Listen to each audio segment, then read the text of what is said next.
Hey guys, how are you? Well, guys, we lost our intro song. Yes, we did. We did.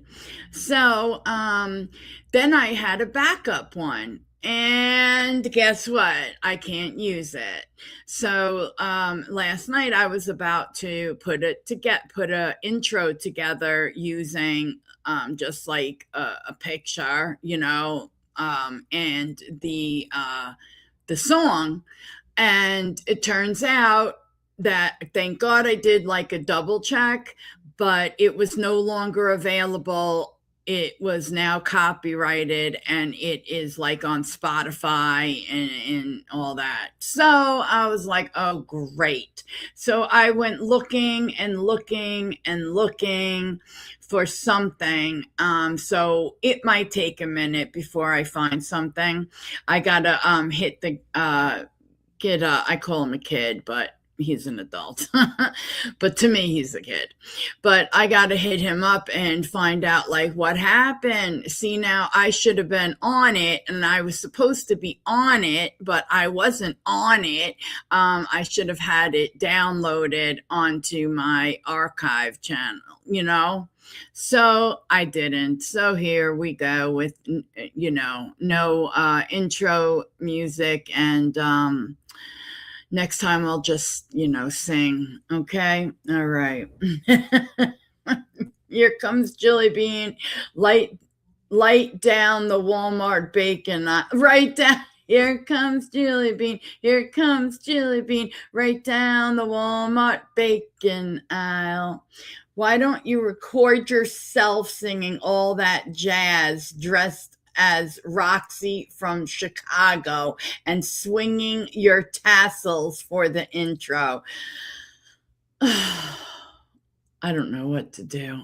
Hey, Salty, how are ya?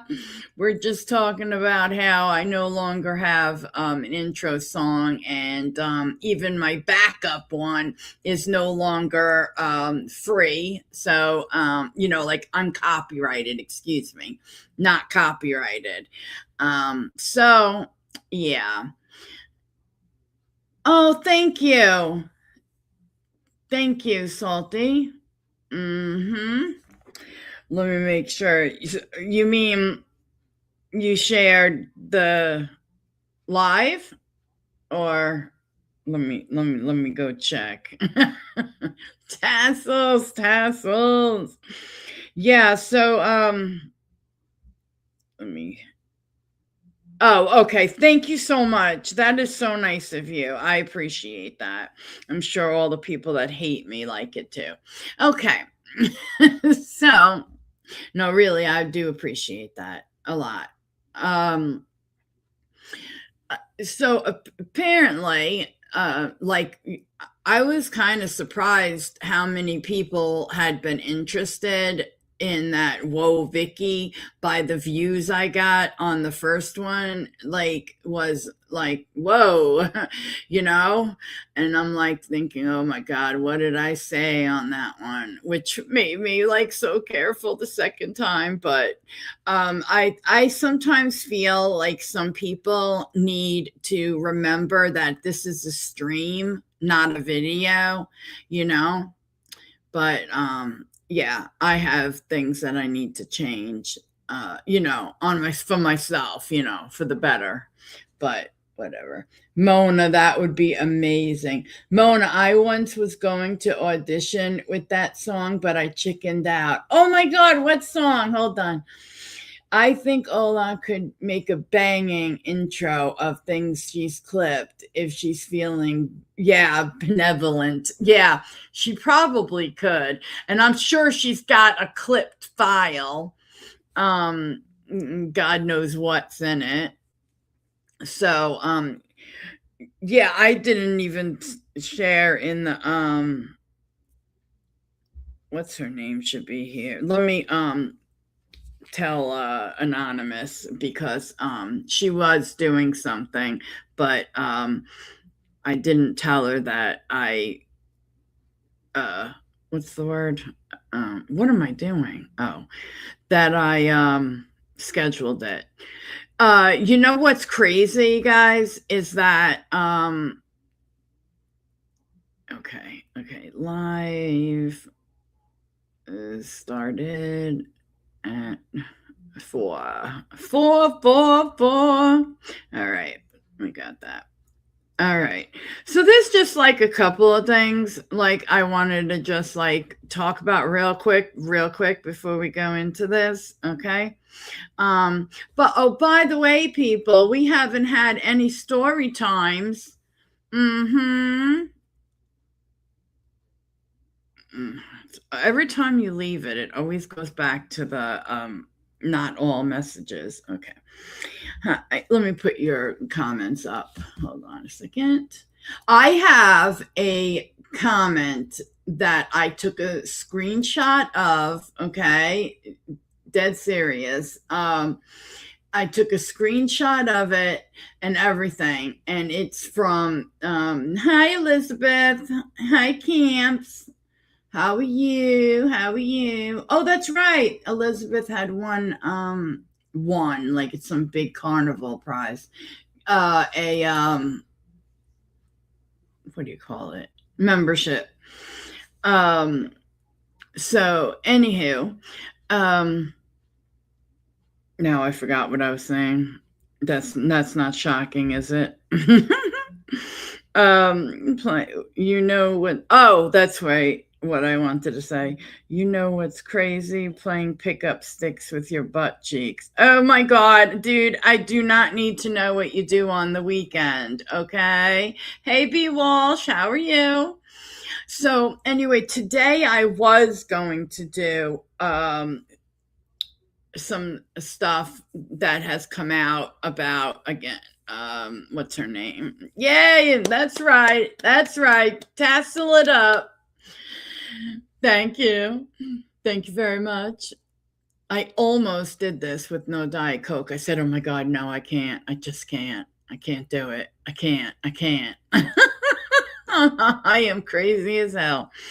um Anyway, so it's been really bad here, the weather, and I haven't been able to get to Five Below, but you know I'm going Salty Peach. I want that Diet Coke sign, and I hope to God my Five Below has it because a neon Diet Coke sign, you know, I will have that on, like, you know, when I have the camera on, I will have that somehow.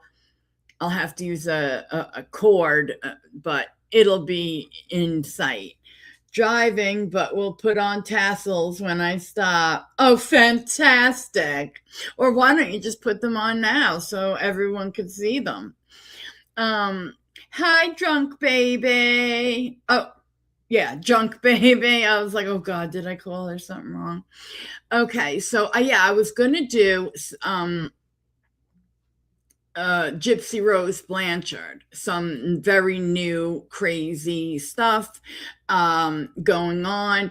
But I don't know. I just like decided to do that tomorrow.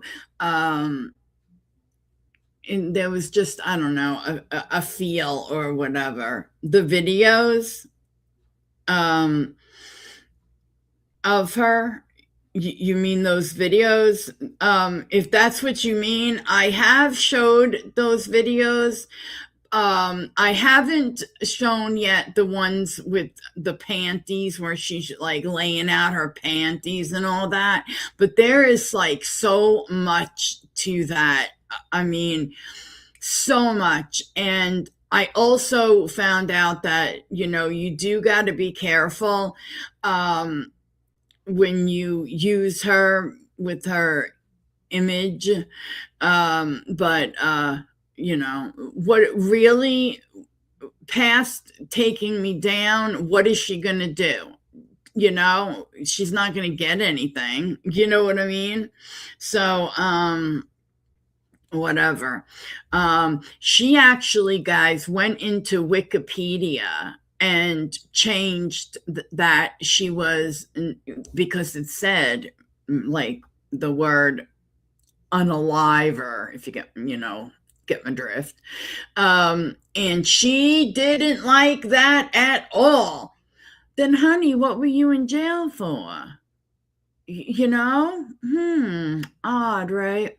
And there was yeah, and she changed it from that word, right, red rummer, to saying victim and survivor, even though she's running around claiming she doesn't want to be called these things. It's just too much. So I really wanted to go over it. I found the great compilation, and where some people that do some great stuff on her who are really into her. I'm not really into her, but I find it interesting because my dumb ass used to feel sorry for her, just like most of this country did, you know? Just it pisses me off that anybody got sympathy for me. From me, excuse me. One quick thing before we jump into just having some, laughs.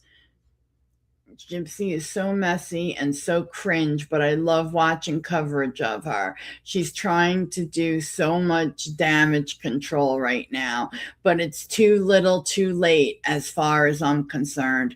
I absolutely agree. I totally agree. I got to get a couple of things just together, and tomorrow I'll be covering her. So I want to say that it'll probably be at about 11. Or if this time is better, I might just do like around 3. Or tomorrow's yeah, it'll be earlier in the day tomorrow because I have to do something tomorrow. So yeah, it'll be earlier in the day. Yep. So if you can, absolutely be there, because I love a conversation, about her. So this is just some different little videos. Yay. Yeah, I just want to make sure I have certain things in order before I do it, make sure it's all correct, and that I have all the info, because there's one thing I have to figure out. Now also, what did I do? What did I put on? Hold on. Let's hold on a second. What did I only put "Dear Lord" on my thingamajig, right? Because I just took an old. I forgot to make an actual thumbnail, so I just took an old one. So all I got to do is kind of like change the title, right? So let me see if I can even do that while we're live. I doubt it, but we could just go ahead on in because the tab is open. Okay. And I'll just do this tomorrow, Okay. Oh, yeah, I can.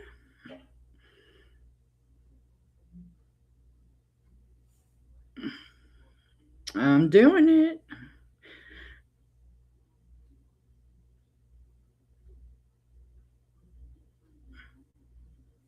I'm sorry, guys, if you just give me a sec. This way, yeah, yes, yeah, V. Walsh. I don't like to put, Lord, open tab. What did she say? You're in what? I'm in. Okay. Look, people, I think people actually left. Oh my God. People left over this? I thought people would rather have seen this. Whatever. Okay. So, okay. Mm. Okay, and I'll just put her name and then I will fix the other ones later. Okay, there we go. And now let me hit save changes. Oh no.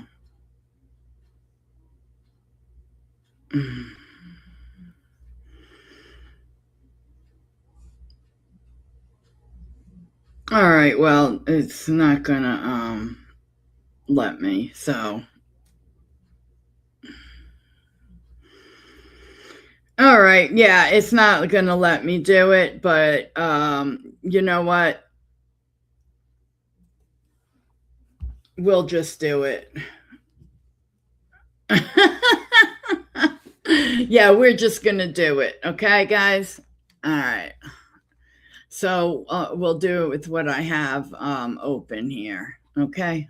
All right. So kind of sucks because then people see it though, and then they don't. I knew I should have done this one. And yep, this is it.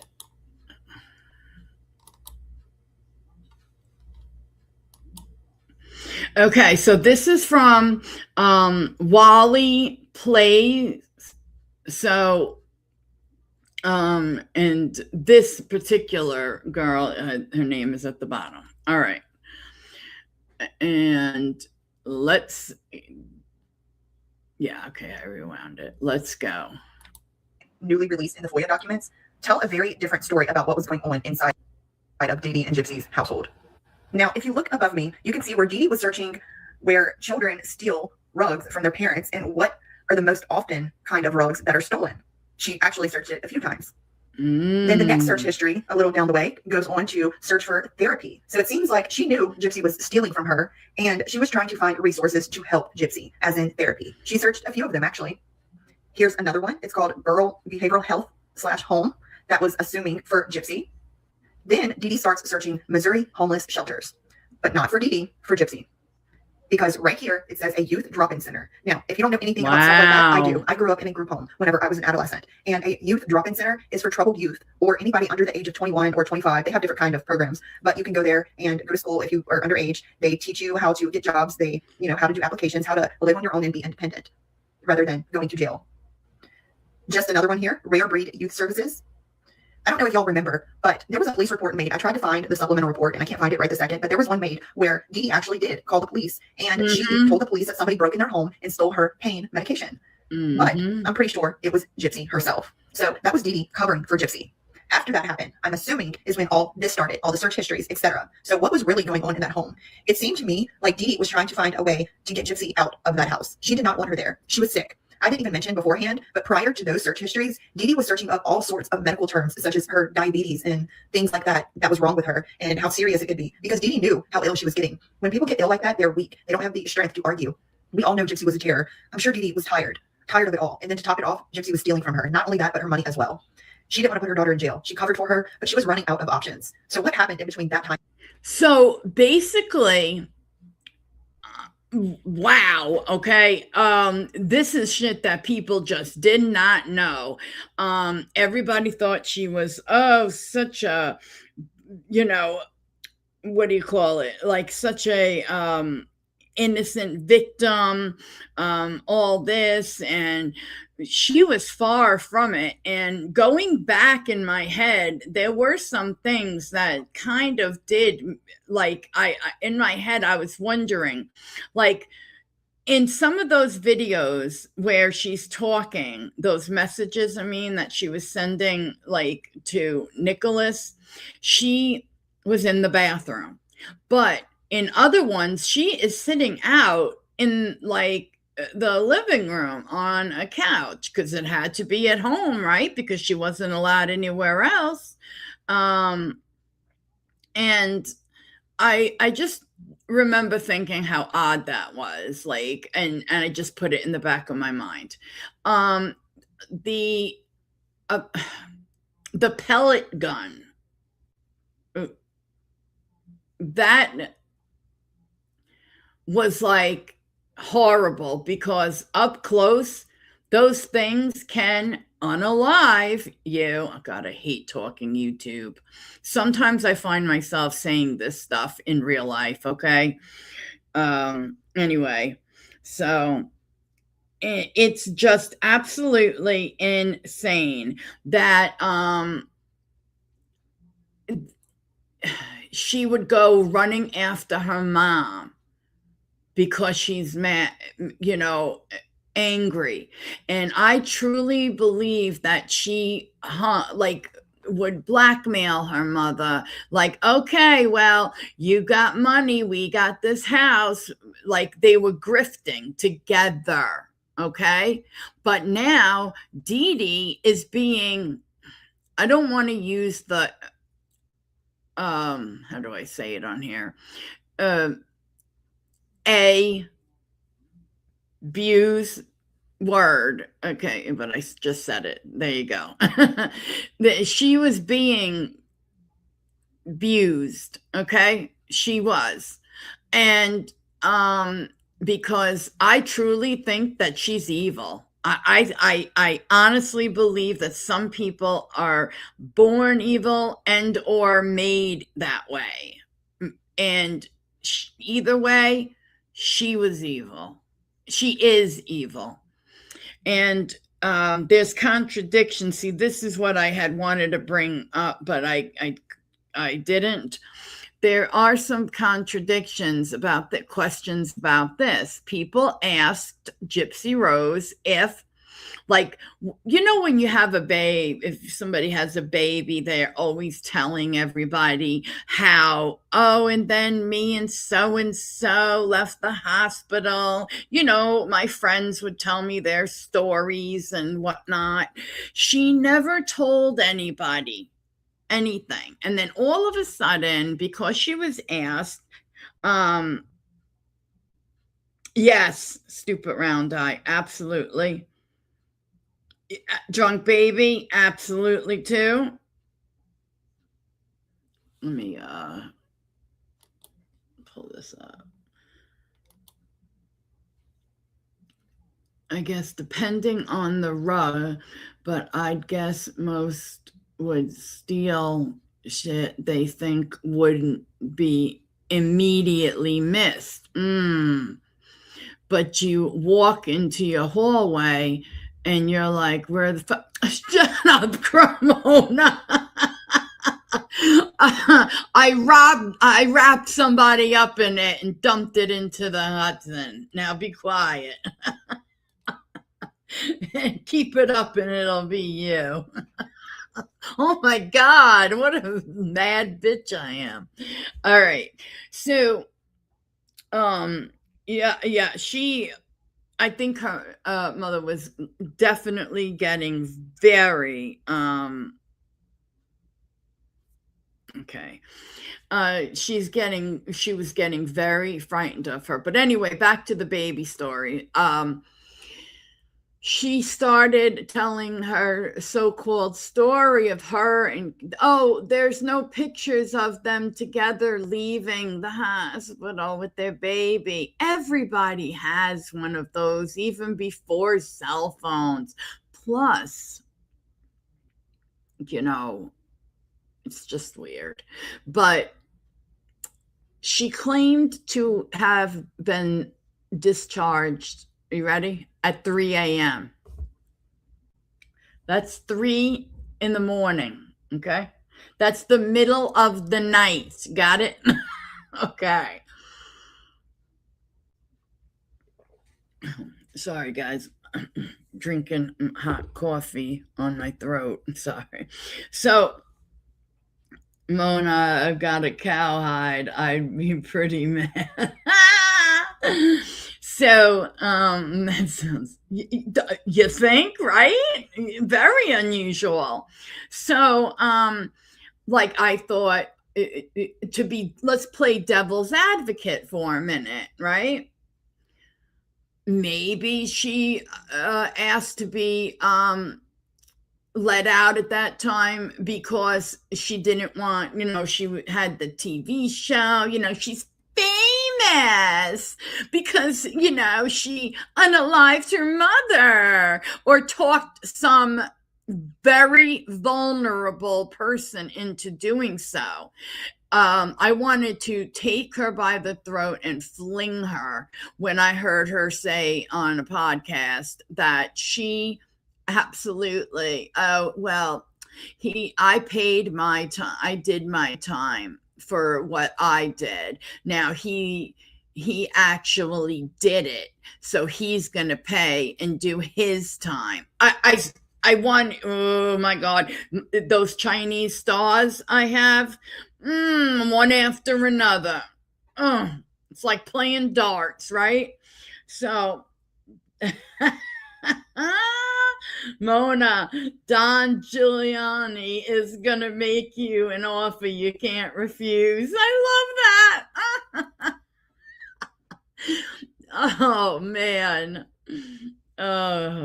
Oh, where is Jack? He actually said, thought I was Italian because I sound like the Sopranos.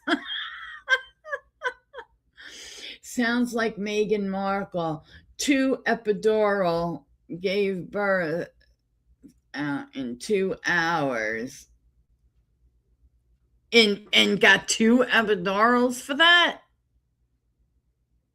I mean, because I've heard of people that, it's very fast, but you're not to where you're going to get 2 of those.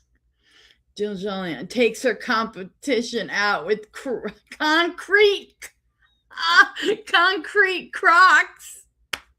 Love it. So Anonymous Patriot sent me something where the guy, he goes by people's signs, and I'm a Virgo, and it goes by like their shoes, what kind of shoes. Now, I was pissed because the Geminis got the Crocs, but they had, with all the charms and all that. Now, I don't go nuts with the charms. I like to have them just nice and, classy Crocs, if you get my drift. So, but no, he had me spot. Oh, there's Anonymous. This guy had me spot on too. He said now a Virgo wears like my sneakers are pure white, like sparkling white. And he even says you would think they were new, but they're not. And they are like old and they just look like brand new because they take really good care of them and they don't want anyone touching their shit. I was like, holy shit, that's me. That's me. And that they have OCD tendencies. I'm like, oh my God, this guy pinpointed me. Don Giuliani, you come to me on the day of the new Croc release. Yes, and if they get scuffed, oh my God, I'm working on them like right away. B. Walsh, right away. All right. So yes, let's get back to this. 3 a.m. So I don't believe there's something really strange about and she also calls her baby it. That's a little odd. The only times you ever hear that is when the baby's not born yet and you don't know the sex. Period. I've never heard anybody say, and it's still awake. What? What do you mean, it? I wouldn't hear somebody say that about, a pet. Jesus, this woman is... Frame and the end, which we know what the end is, of course. Something must have happened to make Gypsy make her mind up to do what she did. Oh, shut up, Crumb. Okay, girls, real quick, before we dive into this wild tea, can you tell me, where are you watching from right now? What time is it there? I don't know, AI. Drop it You in the tell comments me. because I love knowing we're all sipping this together no matter where we are. And if you're new here or just vibing, That's do me a another solid thing. and like this video. Let's try to hit 500 likes, okay? And hit subscribe if you haven't yet so you never miss when I spill. Okay, let's get into it because, oh my God, there's so much Gypsy Rose Blanchard drama floating around lately. And honestly, some of it is making me rethink everything. So, first off, let's talk about those newly released FOIA documents and Dee Dee's search history. Like, girl, this stuff is flipping the script big time. Apparently, according to reports from these public records, Dee Dee was Googling some pretty telling things before everything went down. Oh. We're talking searches about what kinds of meds or stuff kids steal from their parents. Oh. She looked it up multiple times, like she was trying to figure out what was happening. And then therapy options popped up. Places for behavioral health, child and adolescent services, even specific spots like some behavioral health home that seemed geared toward helping with issues like that. Honey, somebody has done seen Gypsy Rose Alcida out in the wild, and baby, would you look how little she is? I'm not even gonna sit here and lie to you. I didn't even think it was her at first, but then when you get up close, definitely Gypsy Rose Alcida with her shaved head. In case you don't remember, this is what Gypsy Rose Alcida looked like when she got out of prison. Healthy, like she'd been eating, like she was holding some weight on her, you know what I'm saying? This is her after being out 2 years, having a baby and some more shit, honey, and she is as little now as she was before she went in. See, back then she'd tell us, oh, my mama wouldn't let me eat. She only gave me nutrition through a feeding tube. That's why I was so little. What is your excuse now, ma'am? Do you still have failure to thrive? Are you malnourished now? Is Ken not feeding you? Is it him this time? Now, I totally agree with that.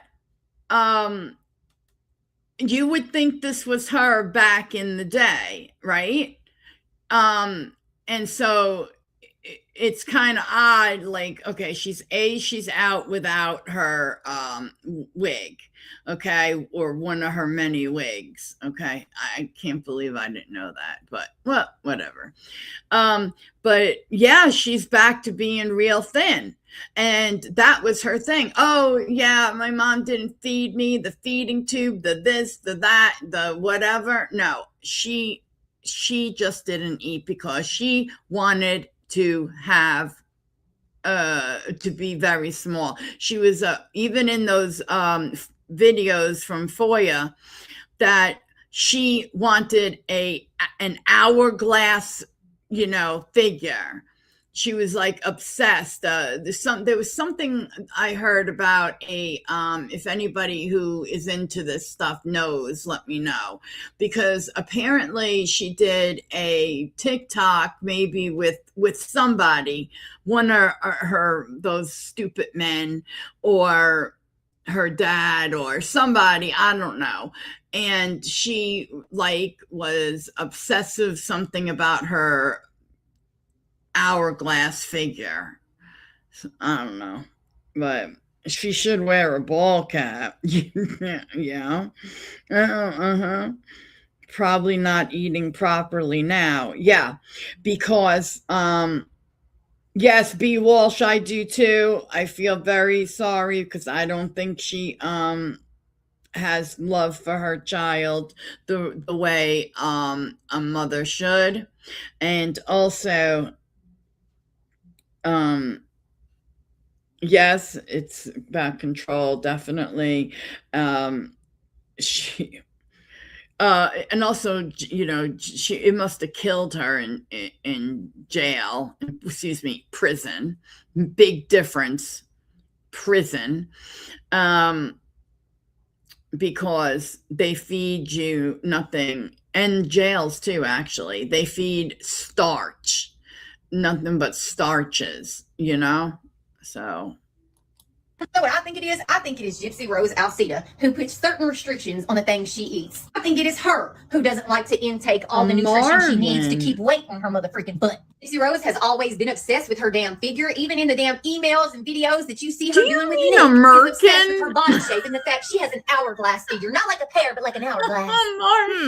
It's almost like Dee Dee knew something was off with Gypsy's behavior, Like she was aware her daughter was taking things. Allegedly, money, pain meds, all that. And instead of just blowing up, she was looking for help. places to get therapy together, maybe parent-child stuff. And this part gets even crazier. She started searching Missouri homeless shelters, youth drop-in centers, programs for at-risk kids under like 21 or 25. You know the kind. They help with school, job applications, independent skills so you don't end up in worse trouble. Low-key, it feels like Dee Dee was trying to find a way to get Gypsy out of the house. Like she was exhausted and looking for resources to place her somewhere safe where she could get help. Reports say Dee Dee was dealing with her own serious health stuff too. She was researching diabetes and how bad it could get, probably feeling weaker every day. And if Gypsy was allegedly acting out, stealing, being hard to handle, I can imagine how I can see that she being what the hell is her name? Gypsy. She would probably be giving her mother something that she shouldn't be having on purpose to make it go, her sugar go up, you know, too high, put something in a drink. Like I could just see this stuff. I'm trying so hard to look at her hair. Okay. It makes me so angry that she really planned all this and she got somebody so vulnerable who would do it for her. And then she's out here with a TV show for a couple of years. Do you know how much money she made? Oh my God. I mean, please tell me brands aren't using her afterwards to oh God, after those videos came out. Please tell me that she's not getting brand deals on TikTok. I'll just die right here and now. Tired Dee Dee must have been. I was pointing out that before Gypsy Rose went to jail, she was small. And when she went to jail, she spun this narrative that, oh, I wasn't allowed to eat. Going to prison is the first time I really got to eat food. A lot of people believe this because when Gypsy Rose went to prison, she gained a little weight. I'm coming for her about her weight. I'm just saying, when she went to prison, she got a little thicker than a Snicker. It didn't look bad on her. I'm just saying. Gypsy Rose has even made comments herself about how this was just prison weight that she gained. Since Gypsy has been out, she has lost weight. As a matter of fact, she is back to the damn same, almost the same damn size she was before she ended up in prison. And Dee Dee, he obviously is nowhere around, yet she has reverted back to that weight. It's not a bad thing. I'm not going after her. I'm just pointing out that I don't think it was Dee Dee who was keeping Gypsy Rose small. I think Gypsy was worried about things like getting kind of heavy set like her mother. And I think she had issues with food. I think she had a feeding aversion, just like her medical records say. I think the fact that she's been out 2 years, had a baby, and reverted right back to that weight, I do think it speaks volumes. I think it speaks volumes to the fact that it was not Dee Dee keeping this girl malnourished, starved. And in the conversation she has, she had Nick, an she talks about going on an apple diet. And when she talks to Ryan, she talks about his weight and says he needs to get on Ozempic. So yeah, I do think this little picture of Gypsy Rose out in the wild just further proves that Dee Dee wasn't doing anything, not feeding her, keeping her starved, keeping her little. It was just. There was even that old police report where Dee Dee called about a break-in and stolen pain meds. But people are speculating it was Gypsy herself, and Dee Dee covered for her. Like, she didn't want to throw her daughter under the bus, but she was running out of options. And then you see the timeline. The house photos changing, bags everywhere when it used to be spotless. Some folks online are connecting dots, saying maybe Dee Dee had told Gypsy to pack up and go. That could have been the breaking point, you know? The final straw that made things escalate to what happened. Of course, this is all alleged based on these documents and reports. I'm not saying it's fact, but girl, it paints a very different picture than the one we've heard for years. Like, was Dee Dee really the monster? Or was she just a sick mom trying to handle a really difficult situation? An evil What do you think? child? Because I cannot with how much this shifts things. Speak for myself. I know that I don't want to be called victim. I don't want to necessarily be called survivor. I just want to be just Gypsy. Gypsy Rose claims that she doesn't want to be labeled a survivor or a victim, but let's not forget when Gypsy Rose edited her Wikipedia to take out murderer and replace it with victim and survivor. And the green is what she had edited and the red is what she deleted. So let me know what you guys think. Do you think that she really does want to be known as a survivor and she's just talking out her ass, let me know. But anyway, she's been living back in Cutoff with her parents, and Ken Urker, her boyfriend, baby daddy, has been working out of town a lot, like at refineries way over in the Baytown, Galveston area of Texas. That's hours away from Louisiana. We've barely seen him in her posts lately. Last big sightings were around the holidays or the baby's birthday stuff. But she's even removed mentions from her pages sometimes. It's giving distance. And with all these new FOIA videos and docs dropping, she's apparently hitting copyright strikes on podcasts talking about her past. Well, it's a Saturday night, and I'm home alone. Just doing a video for you. My main question at this point is, where was Dee Dee when Gypsy was dressing up in all these alter egos and taking all these videos for Nick? As we know, each personality that Gypsy had a different style, a different wig that she'd wear, different clothes. She would act a certain way. So she really must have had to prepare for these videos. It must have taken her time to do it, and I just really wonder how and where was Dee Dee? Gypsy's always said that Dee Dee was a hoverer. She was really strict, would not let her have a phone, wouldn't let her have a laptop or social media, and that she was always in her mom's presence, and that's just not the case. There is so many hours of Gypsy taking home videos when Dee Dee clearly was not home, because if she was, she would have heard Gypsy making these videos. I mean, even in this video, Gypsy is in her mom's bed. She's in her mom's bedroom saying goodnight to Nick. As far as we know, Dee Dee did not have a regular job. Her job was to take care of Gypsy. She received a lot of money from the community. They even received this house for free. It really makes me wonder, where was Dee Dee and how Gypsy had all this time on her hands to make videos and dress up in all these different alter egos that she had. Of all these videos that I watched, there was not one single time where Gypsy was like caught off guard by Dee Dee, or Dee Dee walked in on her or called Gypsy. Wow. It was like Gypsy had all the time in the world to make these videos. She had like no fear, it seemed like, no care at all. I believe there's even a home video that Gypsy made where the phone starts ringing and Gypsy doesn't care at all. Gypsy does not jump. She doesn't go to pick up the phone. She acts like it's not even ringing. And I don't know, if that was me, I feel like I'd be a little bit more paranoid if my mother was that strict and that abusive. It just seems like a lot of things that Gypsy has said is just not lining up since these home videos have been released, and things are looking really bad for her. Girl's stressed. Scared more truth is coming out. She's trying so hard to rebrand, saying she doesn't like labels like victim or survivor. I actually truly believe that she, first of all, she didn't know that she was going to have a Lifetime show and make all this money, which really makes me angry. Okay. But she was using these guys as people who would take care of her when she got out. They would take care of her because they would fall for her. Oh, I'm just an innocent, like, victim. And all this, and oh God, I made such a mistake, and all this nonsense, you know? I really do. I really do. I don't know what made her go back to this guy from the other guy. I don't know. And frankly, I'm not sure I care. They should make a video game. But it's just, yeah, it's just odd. 3 o'clock in the morning, they left. No, something just keeps playing in my head. Want to be defined by her past, but like, without that story, who is she to the public? That's how she got famous, right? Now with documents showing maybe Dee Dee was trying to get her help or even out of the house, it's like the narrative is flipping and people are seeing Dee Dee as the one who is struggling. High key, it feels like a meltdown because the grift might be slowing down as more comes out. Texts, videos, all of it. And she's out here without the wig armor. Oof. Oh, and remember those old messages to Nick from back in 2013? Apparently, she was talking so much smack about little Alana Thompson, Honey Boo Boo, when Alana was literally like 8 years old.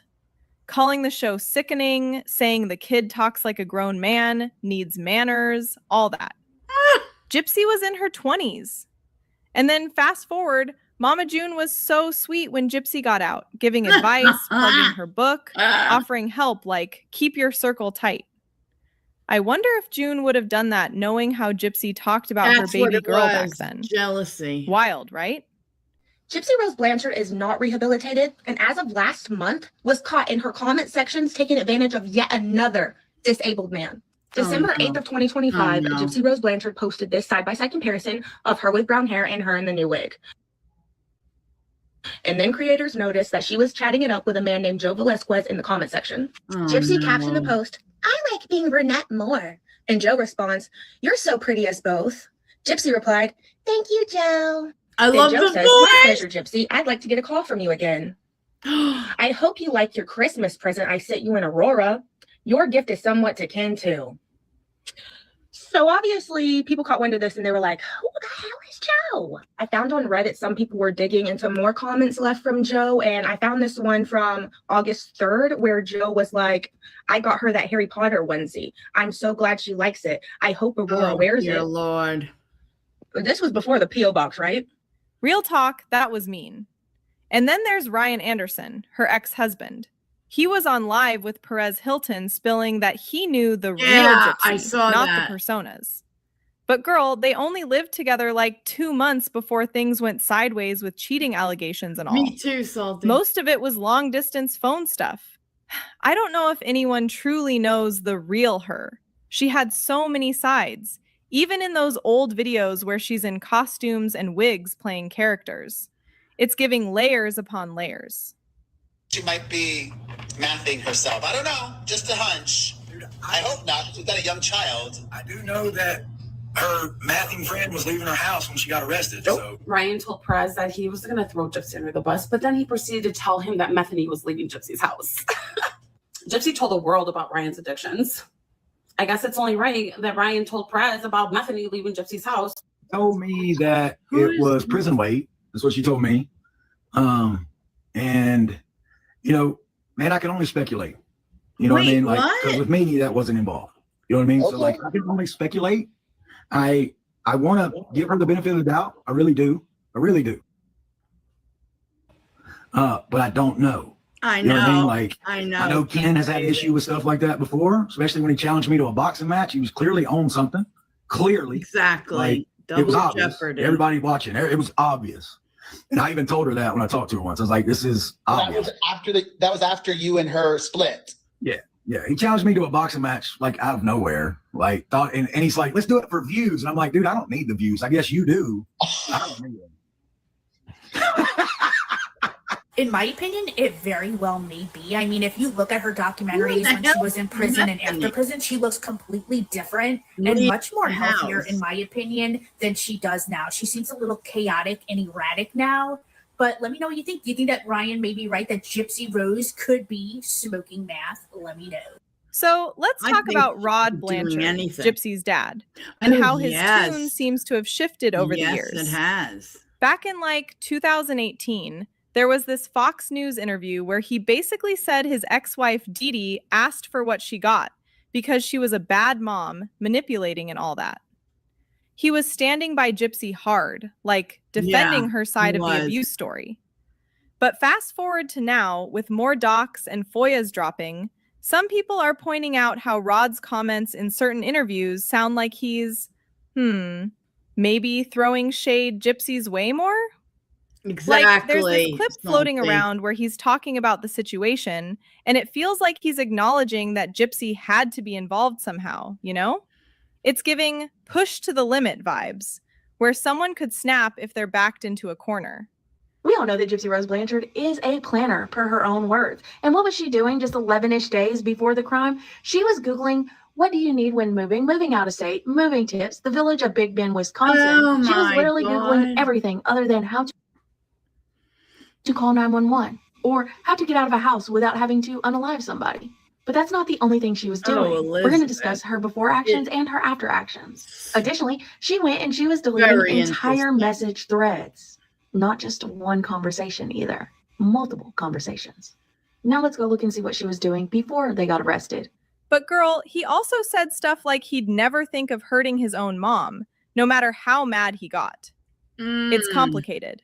Allegedly, he knew something was off with Gypsy. Maybe why he and his wife, Christy, kept her away from their other kids. Like, if your own daughter is telling you wild things, would you just brush it off? Or would you think, There's more here. And speaking of Rod and Christy, oof, the aftermath of Dee Dee's death. Apparently, according to neighbor reports and family statements back then, right after everything happened, they showed up at the house with not one, but 2 U-Hauls loading up stuff. Dee Dee's sister said they basically cleaned the place out. Neighbors didn't even recognize them because they weren't around much, so they called the cops thinking it was random people looting. When police got there, allegedly, Christy was in the middle of hiding or concealing some medication that wasn't hers. And get this, someone found a prescription pad under a mattress. The same kind Gypsy had claimed years earlier that her mom stole or something. Oh, yes. Why are you digging under mattresses, you know?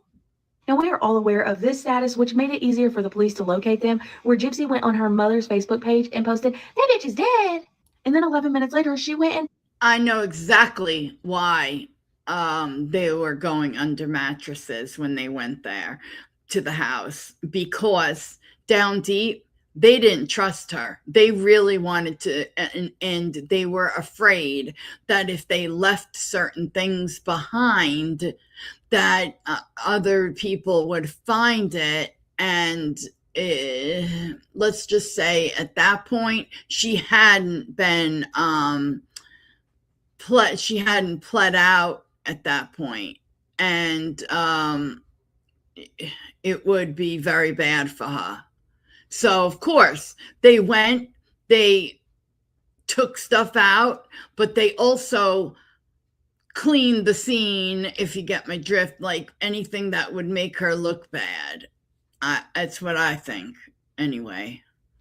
Posted this comment under it: "I fucking slashed that fat pig and raped her sweet innocent daughter. Her scream was so fucking loud, LOL." But Gypsy didn't stop there, because 20 minutes later, she posted this status: "The girl is dead too, ... in hopes that the police would just be like, "Oh, okay, the girl's dead. Now I need to look for her." Right. But what else was Gypsy busy doing on the internet during this time? She was busy blocking accounts. But whose accounts? Somebody named Rachel, somebody named Brandon, somebody named Sam, her own mom's account, a name we all know, Kimberly Blanchard, and Charlie Norton. And this one I found really interesting, because she also went to an album called VisionCon Fun 2013. And then she was like, let's edit this album. And then she deleted the said album. So Gypsy, I have questions. What was in VisionCon Fun 2013's album that you knew was going to get you in trouble? Because why would you delete that? People online are like looking for cash, jewelry, valuables, classic spot to hide stuff if no safe. It's wild. Right. Of course, this is all from old reports and family claims. They said they had permission, but others denied it. Sketchy, right? Who's others? Now, why the distance from Gypsy all those years? Rod and Christy thought she was terminal, according to what they've said. Yeah, right. If you believe your kid doesn't have long, wouldn't you want every moment? But allegedly, Gypsy wasn't around their other kids much. And then, boom, when the story blows up and money starts coming in from media, books, shows, suddenly they're more visible. Timing feels off, you know? Ugh, I cannot with the opportunism vibes. I came across an interesting comment on Reddit about I'd write a book on her saying that she was either friends or had a family member related to the police officers that were working on Gypsy Rose's case. I'm going to read you this comment. It's up to you to decide if you think it's true or not, but I thought it was super interesting. It's true. Okay, so this person writes, I live in Missouri, lived in Springfield while all of this was going down, and I remember seeing this comments on the KY3 post, LMAO. I was always like, who the hell, LMAO? She is such a lying psychopath. My husband is also a former police officer, and our friends worked on the whole unaliving case. Man, oh man, the stories I've heard from them are absolutely wild. Let's just say Nick jabbed a corpse, and he was the fall guy. Gypsy unalived her mother, and Dan helped. They were about to have to go through elections at the time, and the sheriff wanted all this to disappear because it was posted all over Facebook, etc. Made it into like a huge deal, which for Springfield, it kind of was a huge deal. Our friends, the cops on scene, wholeheartedly believed Dan and Gypsy unalived Dee Dee, and Nick jabbed a corpse. Also, if you look at Dee Dee's date of death, Nick wasn't even in Springfield until the day after. They found cigarette butts that had Dan and Gypsy's DNA on them inside the house. It's a whole thing that we have talked about multiple times. But since oh my God, he was lured there, and she was already unalived by Gypsy.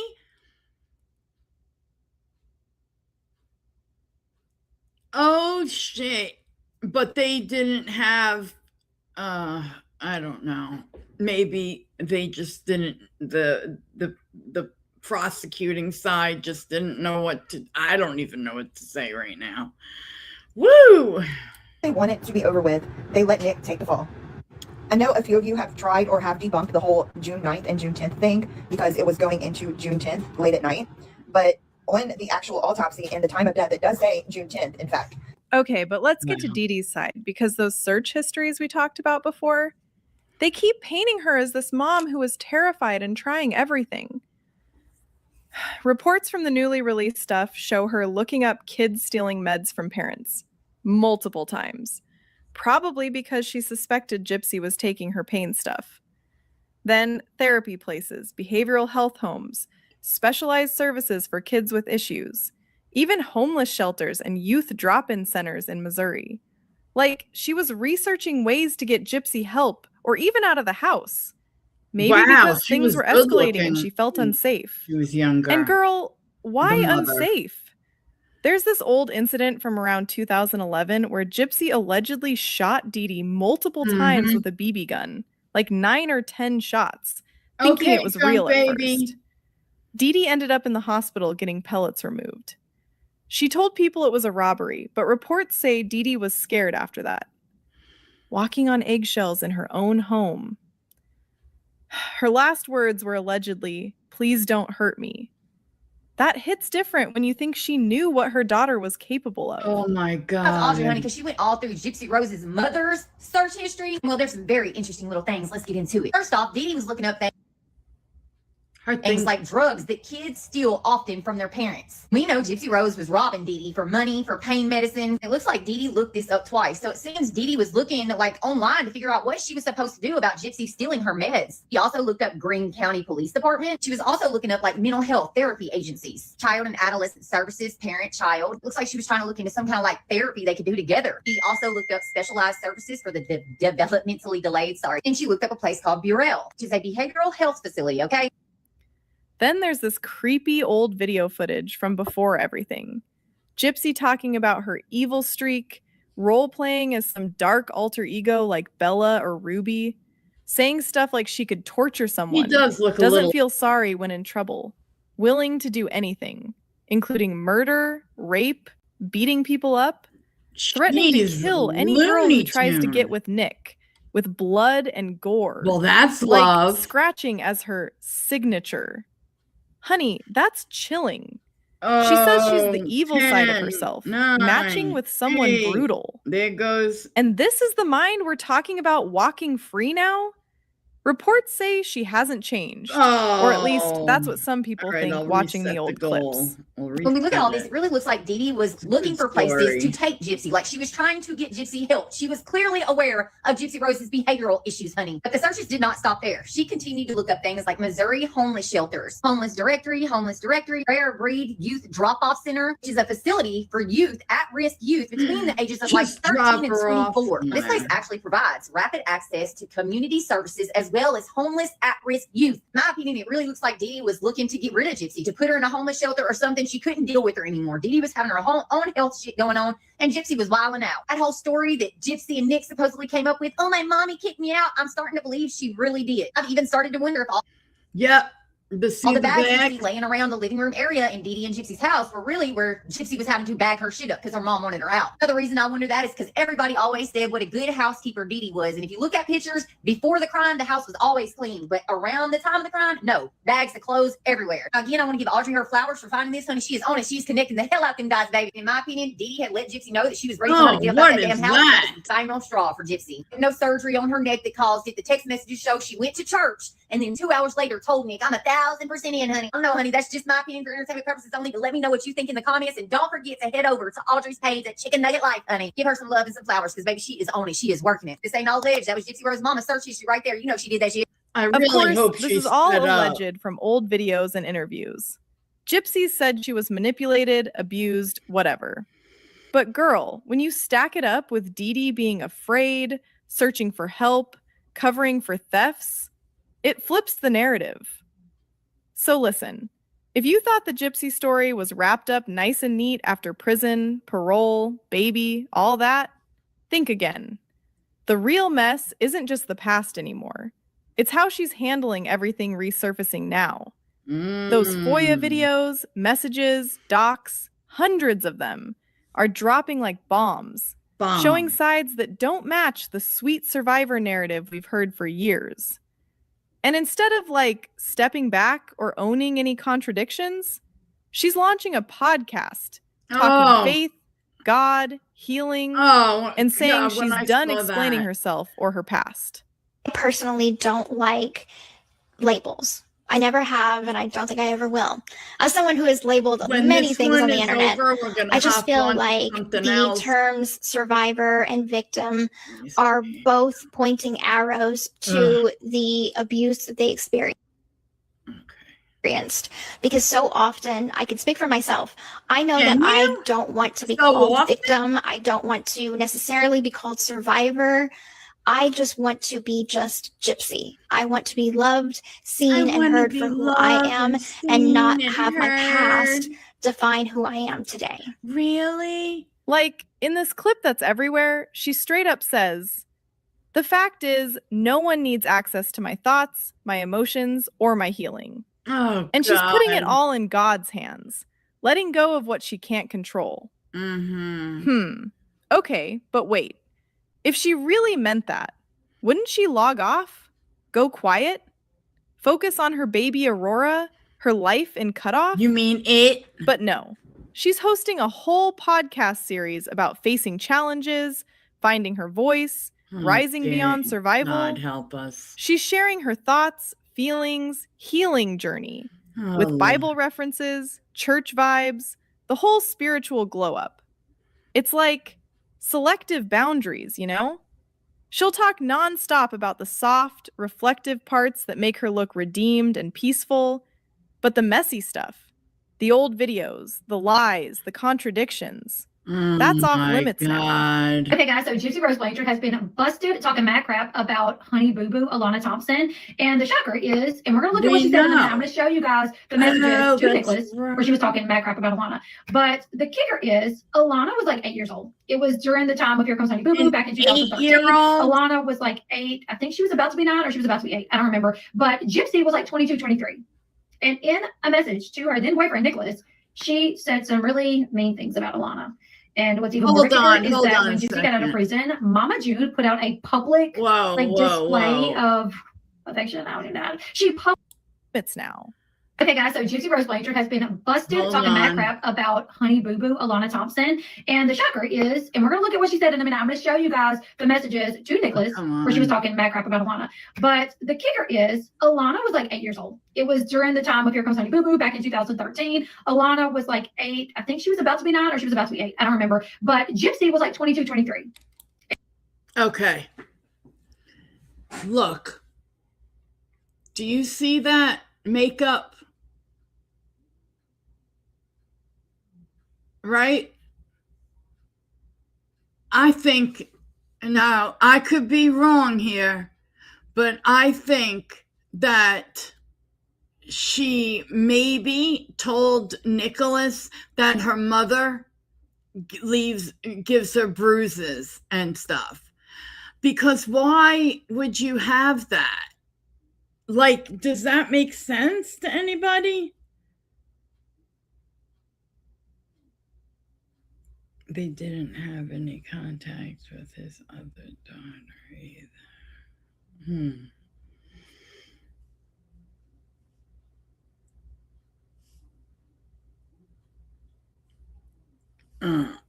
Lord, she's not a good looking chick. Oh my God. But yeah, I mean, just no. Something is up there, you know, because if you want to, okay, so back then they're not the video would have been a little bit grainier than it is now. It's so much clearer now, right? But picture it a little grainier. Wouldn't those look like bruises if you're told they were to you? I mean, she's diabolical. That's just my opinion, okay? And I think she's oh, Elizabeth, thank you. Thank you very much. Heart, like. Let me throw you up on here. Woo, woo, woo. Ooh, picture. Nice. Woo, woo, woo. Woo, woo, woo. Thank you.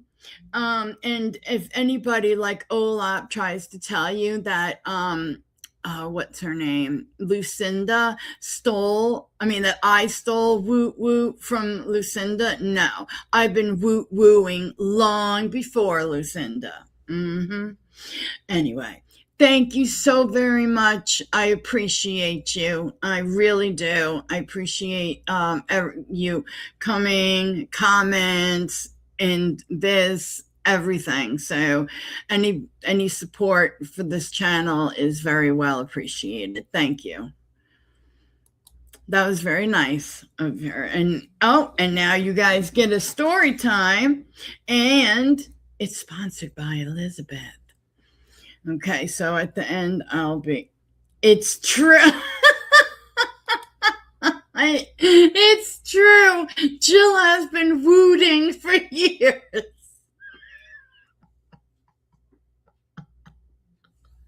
That sentence sounds crazy, which means I sounded crazy. But thank you for the co-signing. Anonymous. Okay. Let's go back and in a message to her then boyfriend Nicholas, she said some really mean things about Alana. And what's even more of a kicker is that when Gypsy got out of prison, Mama June put out a public display That's Mama June affection. I don't even know. She publicly shouted Gypsy out and was like, if you need advice, come to me. She gave her advice as far as hire you an entertainment lawyer, keep your circle tight, don't trust anyone. She also plugged Gypsy's book. She was promoting Gypsy's book in this video that she did.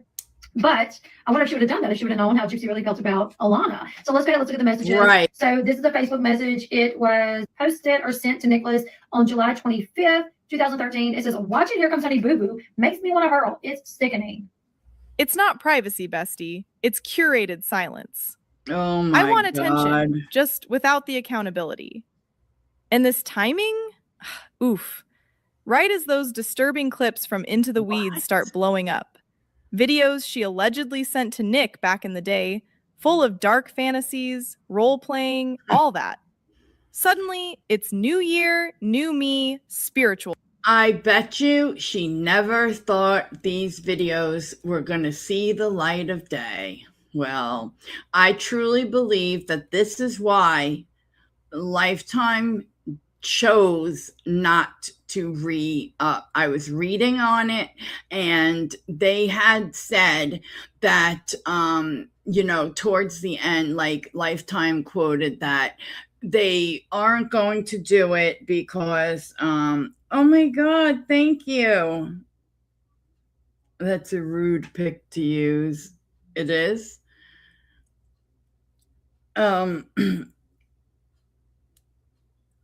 Oh, Elizabeth, that's really sweet. Thank you very much. Really, I appreciate that. And we're happy that Anonymous is here. We're just reacting and talking shit about what's her name, Gypsy Rose. Then I'll move on to have a story time, and then moving on to something else. But hello, welcome. Let me check it. So, hold on, I'm just checking. How do I do this? Oh, here we go. Every time it always goes back to top. Okay, here we go. All right. So I forgot what I was saying, but let's go. Era.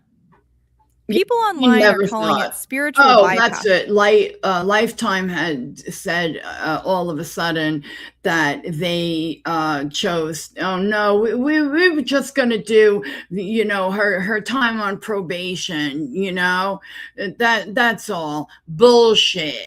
If that was the case, people would have known that. People would have known that it was going to end at the end of the second season when the season began. Do you know what I'm saying? But it didn't. Nobody knew anything. And I think it's because now nobody's going to want to watch her. Like nobody's going to want to see her succeed after what they heard, saw, and all that. Would you want to watch her? Oh yes, she is let's say an unaliver of her mother who talked a vulnerable guy into doing it and just played everybody. You really want to look into it more. But yeah, she's a shitty person and a liar too. So she got a very light sentence. And the other guy is doing his whole life. It's sad. Okay. Oh, of Mama, that was a bad pick to use of Mama June. Yeah, that was pretty bad. Yeah, I would die. Using faith to skip over real responsibility. Like emphasizing God's timing and forgiveness instead of saying plainly, yeah, I lied about some things. Or I manipulated situations. It's convenient, right? Say the right words. Healing, grace, divine purpose, and poof, public should just hand over sympathy. Only God can judge her now, so back off. But girl, faith is beautiful when it's genuine. When it's a shield to avoid hard questions, it feels strategic. And people can smell that. Dang, Gypsy. Little sweet Gypsy. Little sweet. Or was that Damona? Was that Damona talking, or was that Kitty, Candy, Ruby? Who was it? I don't know. The next one, she says, that little girl talks like a 40-year-old, not straight black man. She needs manners. And that was sent to Nicholas July 25th, 2013. Oh, what? 13. Same time as the other one. So she is literally texting, talking to Nicholas in her Facebook messages, talking mad crap about Alana. After the Super Bowl in 2013, she said this: the halftime show sucked. Fat, but is not one of my faves. And if I danced like her, I'd be called a hoe, a bad role model for kids. This is a family show, not a strip show. Whose crazy idea was it to have her as the halftime show? Whoever made Honey, let's talk about role models. Okay, that's all I'm gonna say. it should be fired. Wow, Gypsy. Jeez, that is wild. So strange. I'm curious to see what Alana has to say about this. Mama June, maybe Beyonce. Is she going to respond? Probably not Beyonce. But Mama June, she did a video after Gypsy got out of prison. It was like a week after Gypsy got out of prison. Mama June literally did a video basically offering Gypsy advice, saying, keep your circle small, hire you an entertainment lawyer, like really trying to give her solid advice. So the fact that Gypsy was like bashing Alana when Alana was just 8 years old is pretty wild. Real talk. She had zero issue explaining herself for years when it benefited her. Right. Documentaries, interviews, books, Lifetime shows. She dissected every moment, shared motivations, emotions, the whole inner world. She chose to give access because it made her sympathetic, kept her in control. Now that receipts are lining up and the story looks less heroic, suddenly no one deserves access anymore. Boundaries, privacy, healing in silence. But honey, those thoughts are already out there. Archived, screenshotted, public record. You don't get to decide you're private the second the truth catches up. And then, get this. She announces she's trademarking her name for podcast production, saying it's about protecting her voice, her work, her future. Growth means safeguarding what you've built. Onward. Ken Arker has resurfaced, y'all. So there's been some rumors and some speculation on whether or not he and Gypsy even live in the same house. We've hardly seen him. I think the last time we saw him was Aurora's birthday and a couple of pictures, and Christmas a couple of pictures. But Gypsy doesn't talk about him hardly anymore. There's been nothing, no mention. She's even removed him from her YT page, and on her website she just says she's a partner. To who? Anyways, let's look at what he posted on his Insta this morning. So Ken posted this morning on his Gram story, work views today. Well, we all know he was working like at a refinery or something, and this looks a lot like the refineries in Baytown, Galveston area, right off the coast of Texas.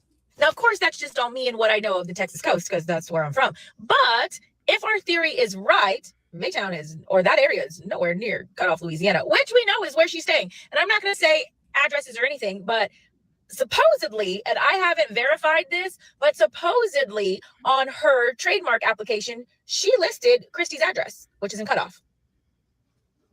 Ken showing, I'm just saying, you put 2 and 2 together. Kenny boy, if you left her, we don't blame you. But we still want to know why you went after her while she was in prison. Protecting it from what? People discussing public facts? Analyzing behavior? Trademarks don't erase videos or messages. They don't stop critique. It came off like posturing.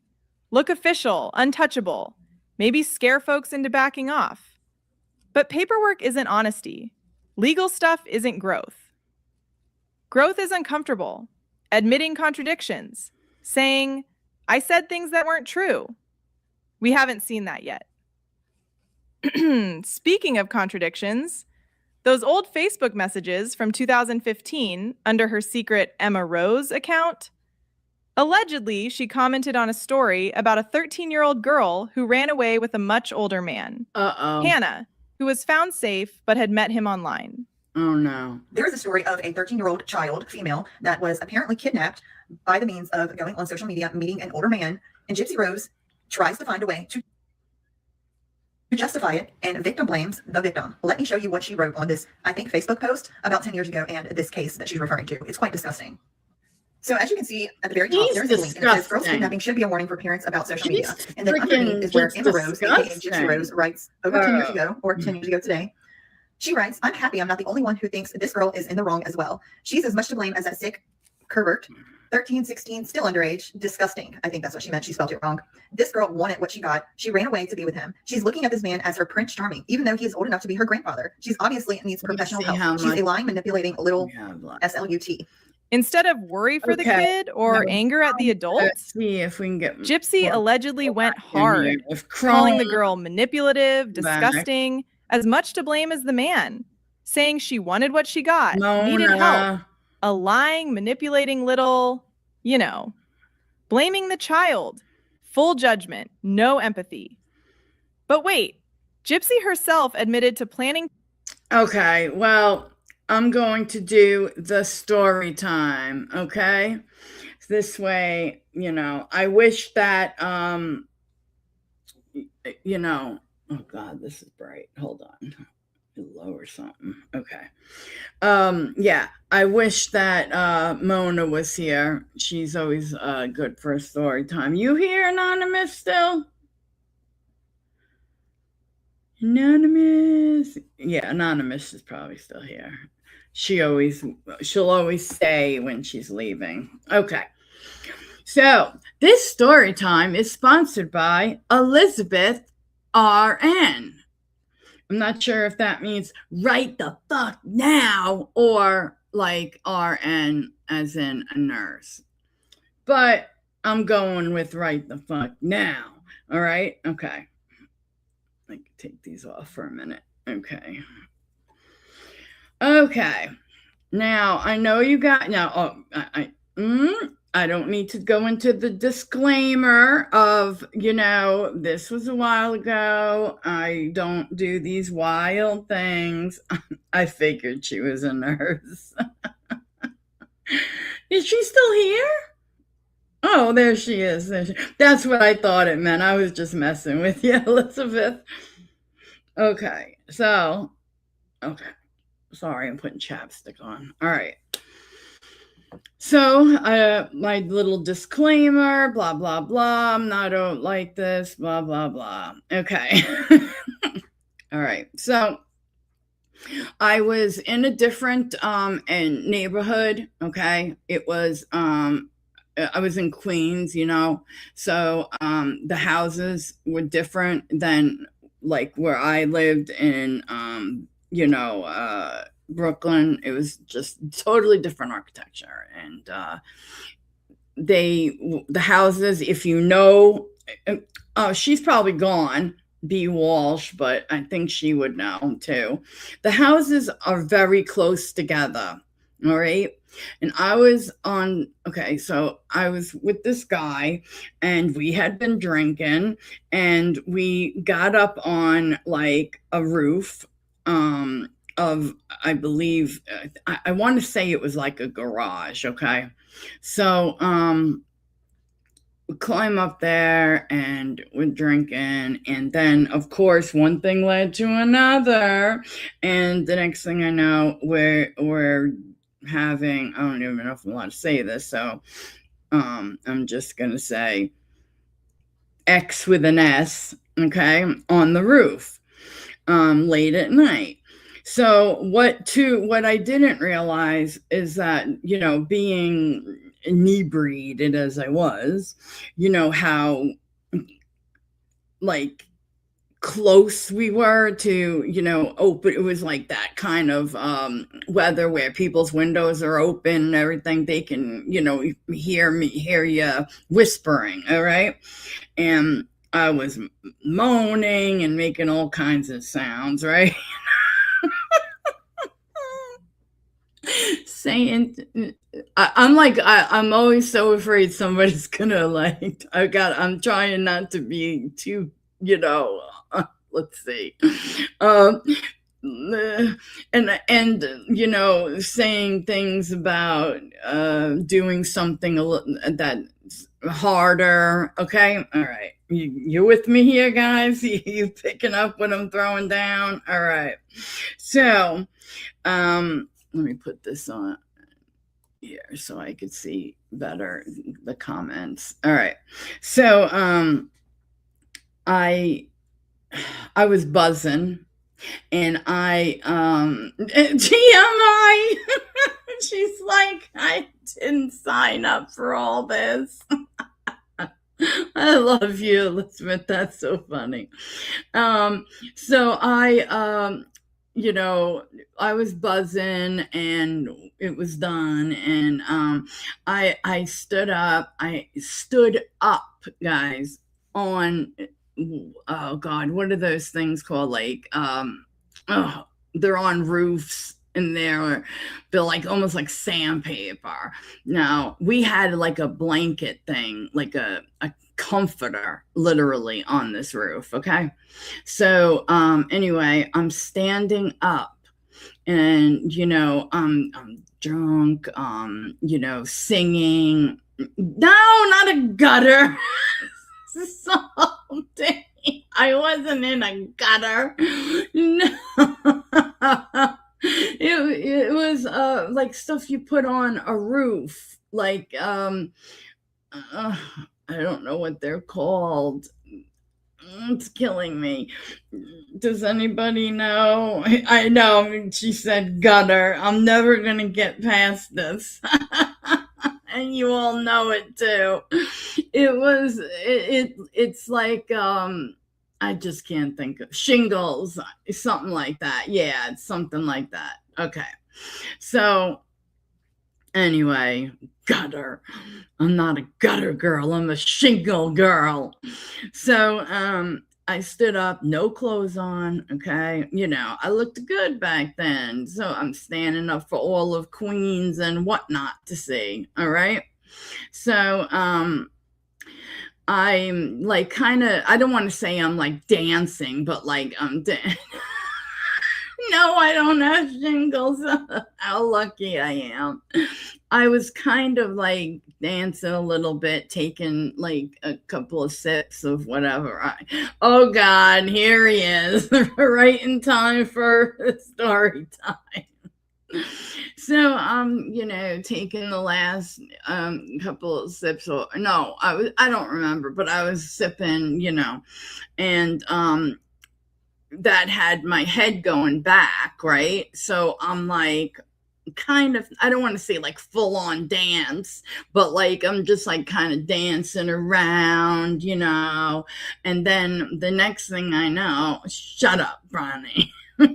So the next thing I know, I tripped and I fell, not off the roof this time, thank God, but the I get up, I didn't fall, and I was okay. So what do? I started singing.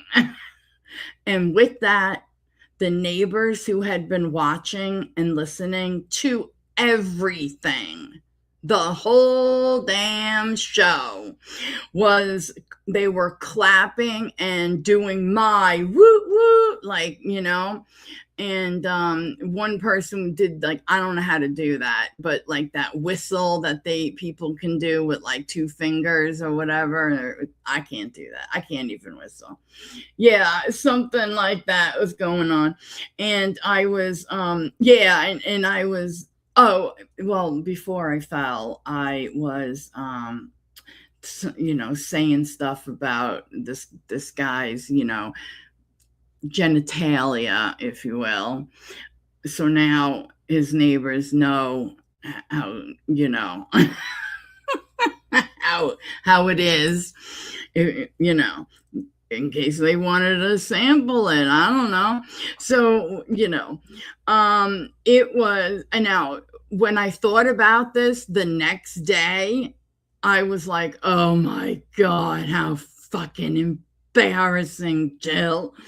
But then it was like, at the time, I was like, thank you, you know, because they were clapping and all that, and I'm bowing, and my ass is like so white. I'm so white. We need a video. Drunk naked with shingles.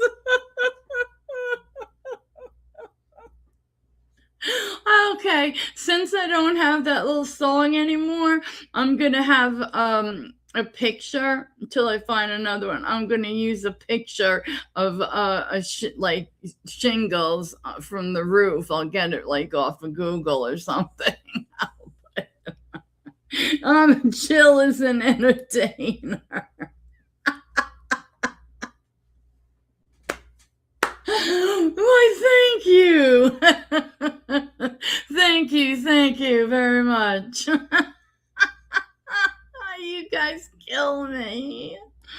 Oh God. Oh my God, that song, Salty, sipping on gin and juice. Oh God, I had this whole thing to that. And I knew Anonymous would go deceased. Oh shit. So just kind of take that in for a minute, and I will let this play, and I will be oh wait, let me, just in case, I don't know, I hate it sitting there like that. Okay, I will be right back. Okay, I'll be right back. What am I doing? Oh, to run away with an older married guy, Dan Glidewell, sneaking around, fake IDs to seem grown, lying to adults. Yet when another girl does similar, zero grace. She sees herself as survivor, the kid as moral failure. That's dark. It shows how she separates her actions from others. And in the same breath, warning about predators, secrets from moms, while allegedly planning to harm her own. Moral disconnect, honey. Not only that, and how disgusting that is, just the way that she thinks, it gets worse. Because if you don't remember where she ran away when she was in fact of age, but she was supposedly thankful that her mom showed up at Dan's house when she ran away, looking back, she said, because he was a pedo, and she was thankful. Let me read you that long post she wrote about that situation and how grateful she was that her mother came and saved her. But we all heard a different story, right? Gypsy Rose, aka Miss Emma Rose writes, I know the story all too well. I was 15 when I made a secret Facebook account from my mom. I met a 40-year-old man that lives in Springfield. He groomed me, said he would take me away, marry me, and we would live happily ever after on his farm. And a 15-year-old naive girl like me believing it, I ran away from home at night while my mom was sleeping. I met him at a hospital because he had been beat up from sleeping with another man's wife. Anyway, I find out he's on parole from doing drugs. Not 5 hours later, my mom, thank God, found me by herself because the guy and my mom had mutual friends in common. One told my mom where I was. And I was found. I was so mad at my mom that day, but now looking back, I'm grateful because okay. Who is this? What? This is her. What's her name? And a 15-year-old naive. That's supposed to be naive. Okay. Me believing. Okay. Yes. We're. I can't think this fast. I know, it's so fast, right? I mean, I'm not the one that has it like that. I'm just right at this point looking for the part that's supposed to show the okay, we don't have that much long on this. The father talking about supposedly not like he's like basically in that mode of oh shit, she can do it. What are you sorry for? My God, what did you say? No, nothing. You didn't say anything. What? Someone with a rep for bullying and issues online and framing it as stepping away from drama. Girl, that's not peace. That's delegating chaos. She totally fucking used that big guy. What's his name? I don't know. But she totally used. And did you guys see that she met on one of their shows? I don't know. I saw the clip because I would die before I watch her show or the Kardashians or God help us all, that dumb show All's Fair. Okay, no, I'm not doing it. Okay, not doing it. I'd rather put myself back up there on the roof with no blanket. That's right, guys. No blanket. Ryan, that's it. Thank you. I think she is pretty here, but I hate saying that. I know. I feel the same way. Shows what makeup can do. I know it can turn a the devil into a prettier devil.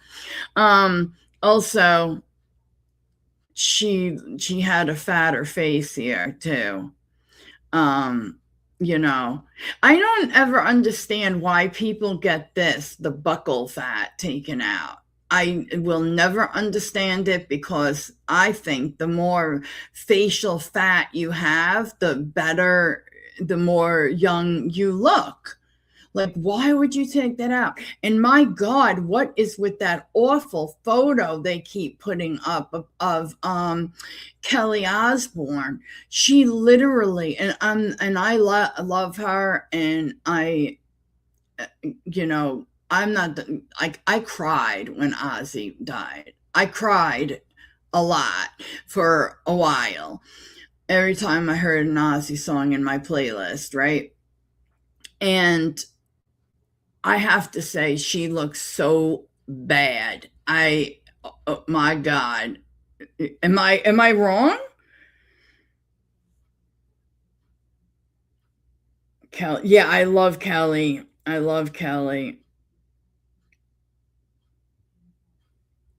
Filters work as well.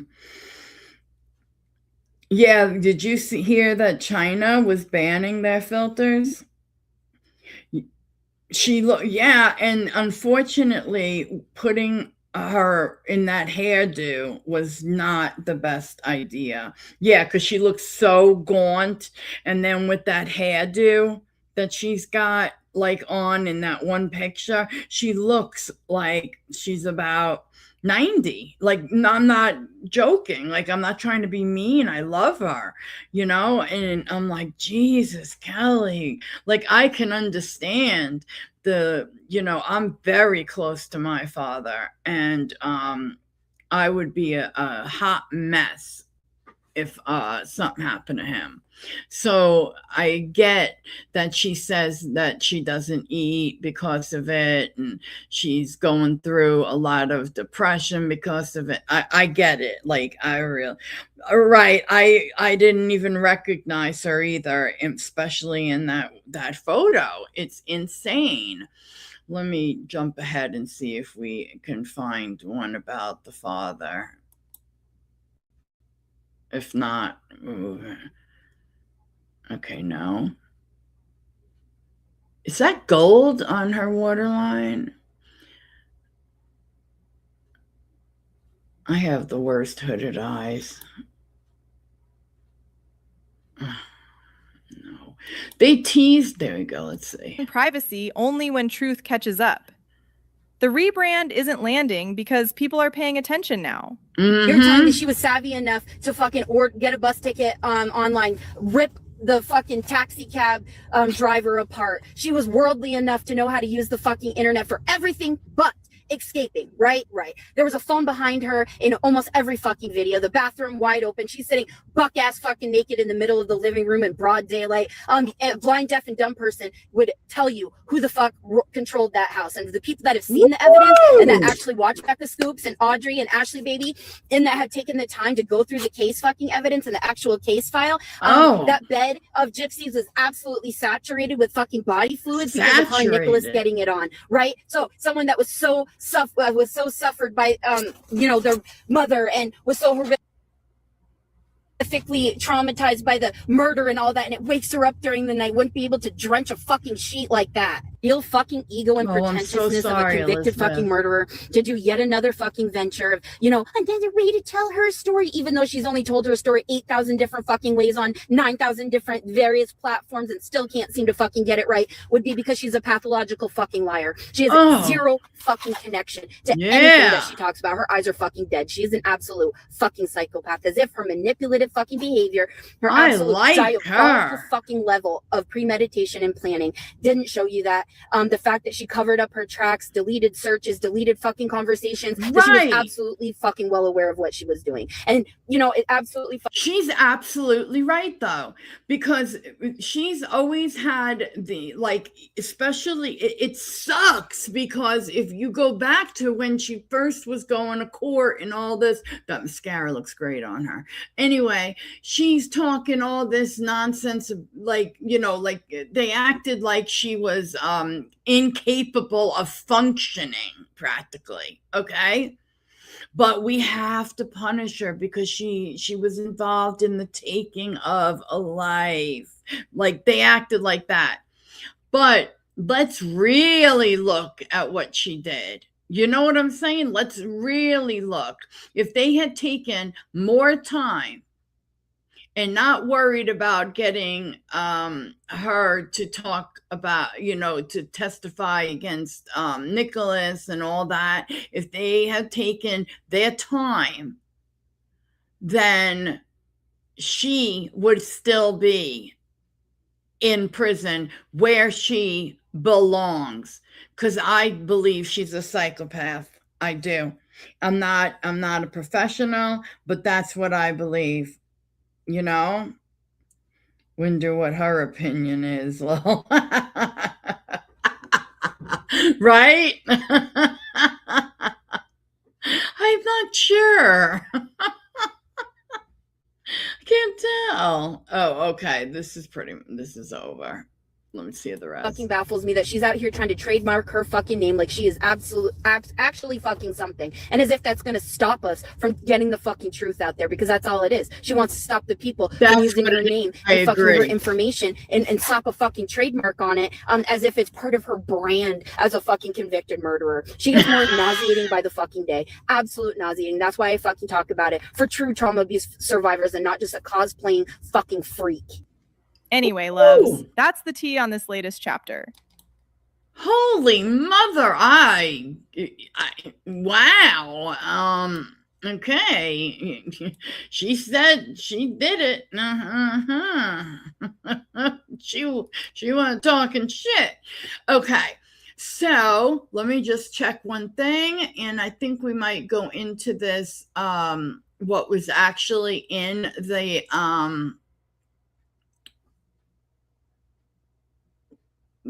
title. Let me see something. Okay. Let's go on that real quick, and we'll take a little look. This is the disgusting teacher, guys. Okay, this is.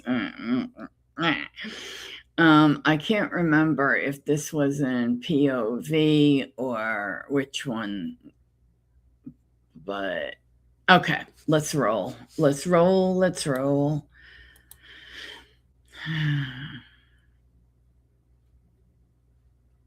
And there were so many crazy ass things. Okay, so we don't, here it is.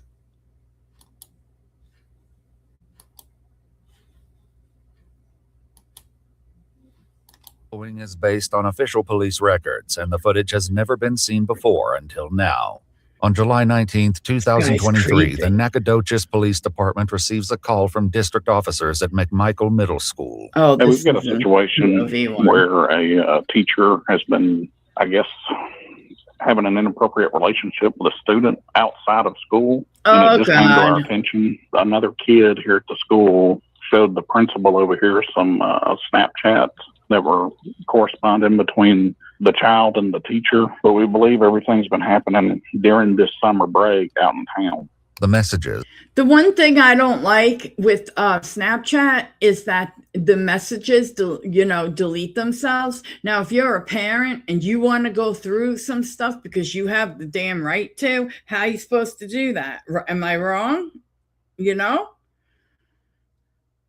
Anonymously posted to Facebook 4 days earlier on July 15th show conversations between a student and 24-year-old teacher Annalie Andrews, a reading interventionist who was just hired by the district for the recent school year.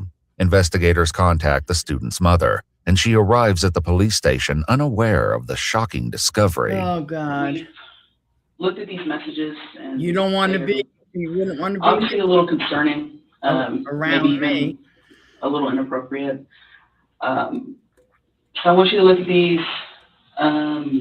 They're messages from Snapchat. You eating jerky, Salty? I don't have it.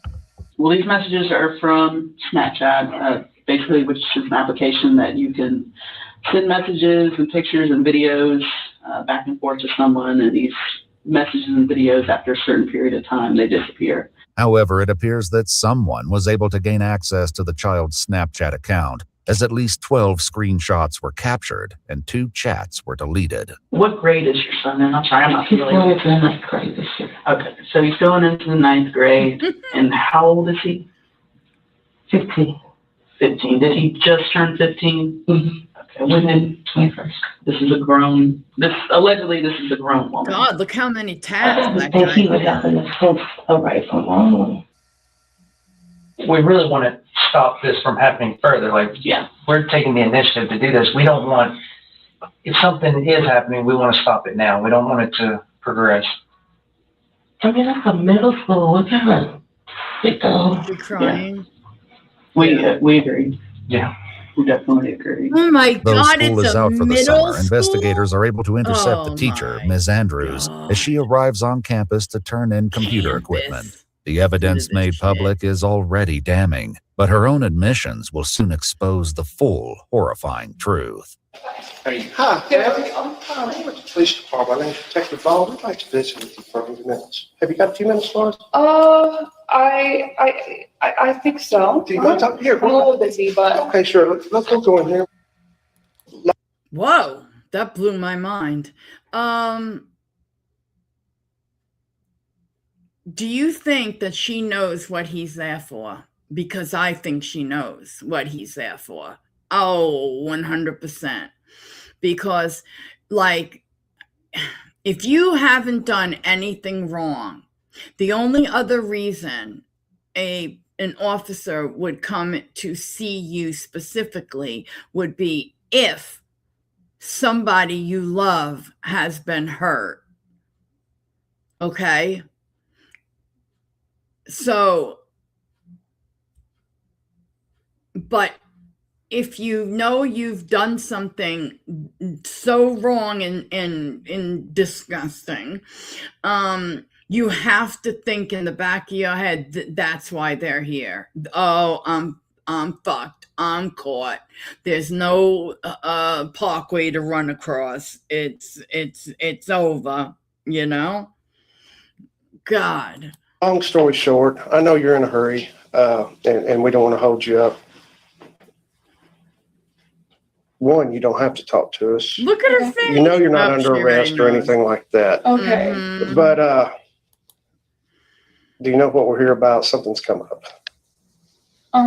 I mean, I'm not really sure. Don't say anything. Tell us about it. Wait a minute. What am I The talking mistake I made was letting him contact me. Yeah. And oh my God. You know, we just talked, yes, and I didn't, absolutely, you know, think anything of it really. I let him contact me. Sort of started to make me feel uncomfortable, and after, you know, ma'am, hello, you're an adult. You're the adult in this situation. How in the hell could you feel uncomfortable? You let him contact you on Snapchat? How does he have your Snapchat? How does he know you're on Snapchat? Like, how does he know any of this? Explain. Oh, you really are sick, because I can tell you right now. Oh, you wouldn't want me to be the mother, because, honey, you wouldn't have a head left. After I could tell that was how he was thinking, Jesus. You know, and also just getting some space away from the situation. Right. You know, I went on vacation. Okay, Elizabeth. Applied to a totally different job, actually. I'm going overseas now to go volunteer on mercy ships. Notably, Ms. Andrews' resignation letter was submitted on the same day the screenshots were shared to Facebook. In the email sent to administrators, she describes traveling overseas to teach at a small academy for children and considers returning to McMichael Middle School in the future. Was he a direct student of yours, or was he just in the school and he was just that guy? He was in the school. Okay. He wasn't one of my students. Okay. During his forensic interview, the student explained he first met Ms. Andrews when his friends told him to go to her classroom, when he should have been in jazz class. It was there they exchanged Snapchat Exactly, information. Anonymous. I probably said some things that I shouldn't have said to him, but nothing criminal ever happened between us. And I don't know what he said. And it's just really frustrating. I don't know what I was accused of exactly. Following the Facebook post, Ms. Andrews messaged the anonymous poster on Instagram. In her message, she wrote, "Who are you? What do you want?" The anonymous person replied, "I know what you did." While Ms. Andrews denies anything criminal took place, the detective hints that he knows more about the situation than she realizes. I mean, you know how you were a teacher when the kids, you catch one, just for example, hand in the cookie jar. Oh. I just saw your hand in the cookie jar. The messages suggest the pair met outside of school on multiple occasions. In one exchange, Ms. Andrews arranges to pick up the student at his home, and he writes, "Park in front of the house like last time." We only were at his house. I mean, I just picked him up from his house, so we never really spent a long time there. Did you go inside? Oh, God. I did go inside once or twice. All right, fine. Hey, do you see us going, oh my God, we're just talking. Well, yeah. Oh, trust me. This is not oh my God. the world. We just gotta. It's really, I just have a lot going on right now. About to get on a plane. Again, remember what I said. you're not getting on any plane. You're going to have handcuffs on. All right. Number one. Number two, they're not going, oh my God. No, right there. They're thinking of ways that they can make sure that if they have kids, that this isn't being done to them, because like, look at you. You wouldn't think that, you're a PDF file, and you are. No difference between you and the creepy guy in the trailer down the road. I don't know what the hell that meant, but you get my drift. Whole thing, we're going to get through this. In other messages, they agreed to meet in parking lots and even at a local Domino's. Domino's? Yeah, she's across the street from my house. Oh, look how mad they had Domino's. What does it sound like to you? Yeah, she's a flight risk now. Somebody that's old enough to drive. Yeah, Ms. Andrews also writes, just say you're going to hang out with a friend. For a good 2 weeks, he was spending a lot of time out of the house, which is weird for him because he's normally just in the house and on the game. But it was right around the time school let out, so I thought he was just hanging with his friends. Wow. Y'all first see each other for the first time. Does he show interest in you? Do you show interest in him? How did this kind of get spun up so quick? Or has this been going on for the whole last school year? No. So come on, make up something. Obviously, I'm not an idiot. I'm sure, No, part of me in you're the a back of my mind, pervert. probably knew that he might, for me or even try to do something, but I just thought that I just assumed of course I would, of course I would do that. Of course that wouldn't happen. I just was uncomfortable. And I only knew him and not the other kids. Mm-hmm. And I'm sure I was partially uncomfortable because I shouldn't have been there. But I was just lonely and wanted someone to hang out with. Let me ask you this. How many times did y'all meet?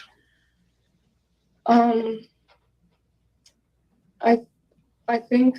Oh my God. I'm just trying to I didn't count. Probably 3 times. 3, sure it wasn't a little more than that. I don't know. I'm not trying to think of a number. I just don't really remember. Less than 10? Or to much less than 10. 5-ish? I think it was less than 5. Less than 5. But according to the student, the two met outside of school approximately 6 or 7 times. Met at his house. Where else did y'all meet? And the other place we went to the park, whatever park is sort of in that area, and there were some other kids there, and it was just was just so stupid, and I felt uncomfortable the whole time, and I didn't even know why I was there. Because he's a smooth talker. He is. He knows how to speak to attractive young lady. Hey, listen. It sounds really stupid, but and it also I had gotten to know him as you dumb lady. This I can't. I just can't. This cop is mocking you. Don't you get it? To get you to say more. He's a smooth talker. He's in middle school. What are you going to do? Say, yeah, he's nickel slick, man. He talked my panties right off. What in the hell? a friend. He's a good kid. He's a good kid, and I am just too open, and I'm too I just I'm too trusting and too nice. And that I hate to have learned that lesson. Those are not bad traits to have in this 2023. Right. By the student's recollection, the first time he, quote, hung out with Ms. Andrews was at a place she took him to, which he calls the mansion. So at his house, at a park, where else did y'all meet? What man? The only other place was we went to a property I have. It has, it just has, it's just a nice place to hang out, I guess. Ms. Andrews explains the vacant property belongs to her mother and is occasionally rented out to guests. She'll later take the investigators to the mansion so they can see it for themselves. But as the messages reveal, hanging out was far from the only thing they were doing there. There's mention of drugs. I'm gonna say blame of what? Now, we Very did weird, learn a little bit about some, salty. and it's not legal in Texas yet. Every other state just about it's legal, but we saw a little about some smoking. What's going on with that? Oh God. I mean, he brought it and he offered me some. Say you didn't take it. Yes. They'll just smoke together like people smoke? Okay. That was his. I'm talking about marijuana. Are we talking about the same thing? Yes. Oh, she really is No stupid. cocaine or meth, none of that nonsense. Okay, all right, good. But based on the child's forensic interview and the more cryptic messages, investigators are certain something far worse occurred between them. How many times did some sort of inappropriate sexual event happen? How many times are we talking? Event. Oh, she's crying like she's a victim. I can't take this. I would knock your head off. Like 3 times. 3 times. Okay. Fair enough. You're 3 times. You're pretty sure on that? With a middle school child. 3 times. Okay. I'm not quite sure. But here's the important part of this. Out of those 3 times, did you ever force him? No, I said no. I said no. Okay. Did you ever trick him into doing it? No. Did you ever say, I'll buy you Domino's pizza I said no the first time like a bunch of times. Okay. Well, no, keep in mind we have to ask these questions because we have got to weigh, are you this horrible monster or are you somebody that made a silly mistake? While she's adamant she said no multiple times, according to the child's forensic interview, Ms. Andrews was the one who first initiated the inappropriate physical contact. Still, she tries to explain to the investigator that it was the student who made advances, and it was unwanted. So y'all are there. He gets personal. Mm-hmm. Do you open up to him? A little bit. A little bit? Okay. Yeah. Or does it progress from there? Hope she's not married. I mean, he tried to kiss me and oh, for God's sakes, and I backed away. I almost can't take the ridiculousness of this. Now listen, you dumbass, I'm guessing that you either are married, live with a boyfriend, or live with your parents, because why didn't you go to your house? Right? That's a good question. God. Looked like maybe you just wanted a quickie, a piece of Domino's pizza, and then, to drive past his house and fling him out of the car, Well, I bought you the Domino's. Like, there's your payment. I just can't even believe this.